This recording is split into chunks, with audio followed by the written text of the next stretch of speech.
जिस दिन सूर्य अपने ही पुत्र के घर जाते हैं वही दिन कहलाता है मकर संक्रांति। क्यों भीष्म पितामह ने मकर संक्रांति के दिन ही देह त्यागी थी? रहस्य जानिए। जिस दिन सूर्य उत्तरायण होते हैं उसी दिन से जीवन में शुभता शुरू होती है।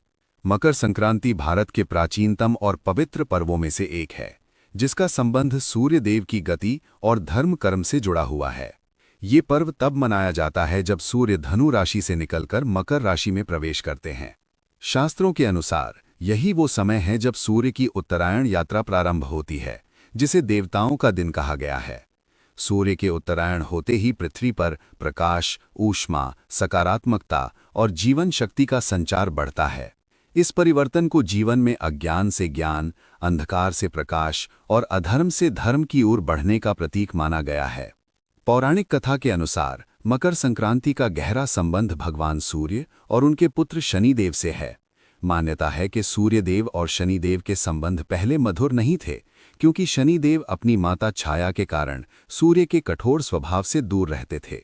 लेकिन मकर संक्रांति के दिन सूर्यदेव अपने पुत्र शनि के घर अर्थात मकर राशि में प्रवेश करते हैं। ये घटना पिता पुत्र के मिलन और संबंधों में सुधार का प्रतीक मानी जाती है। इसलिए इस दिन वैमनस्य को त्याग कर प्रेम, सम्मान और सौहार्द अपनाने का संदेश दिया जाता है। एक अन्य महत्वपूर्ण कथा महाभारत काल से जुड़ी हुई है। भीष्म पितामह को इच्छा मृत्यु का वरदान प्राप्त था। उन्होंने उत्तरायण के पावन समय में शरीर त्यागने का संकल्प लिया था। महीनों तक शरशैया पर लेटे रहने के बाद जैसे ही मकर संक्रांति के दिन सूर्य उत्तरायण हुए, भीष्म पितामह ने प्राण त्यागे। शास्त्रों में माना गया है कि उत्तरायण में देह त्यागने से मोक्ष की प्राप्ति होती है। इसी कारण मकर संक्रांति का दिन विशेष रूप से पुण्यदायी माना जाता है। मकर संक्रांति का एक महत्वपूर्ण पहलू दान और स्नान से जुड़ा हुआ है। पुराणों के अनुसार इस दिन गंगा, यमुना या किसी भी पवित्र नदी में स्नान करने से अनेक जन्मों के पाप नष्ट हो जाते हैं।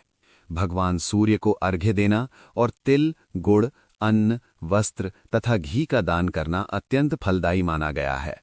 तिल का विशेष महत्व इसलिए है क्योंकि ये शीत ऋतु में शरीर को ऊष्मा प्रदान करता है और आपसी कटुता को मिटाकर मधुरता लाने का प्रतीक माना जाता है।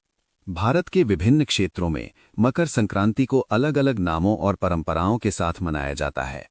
उत्तर भारत में इसे मकर संक्रांति कहा जाता है, पंजाब में लोहड़ी, असम में बिहू, तमिलनाडु में पोंगल और गुजरात में उत्तरायण के नाम से प्रसिद्ध है।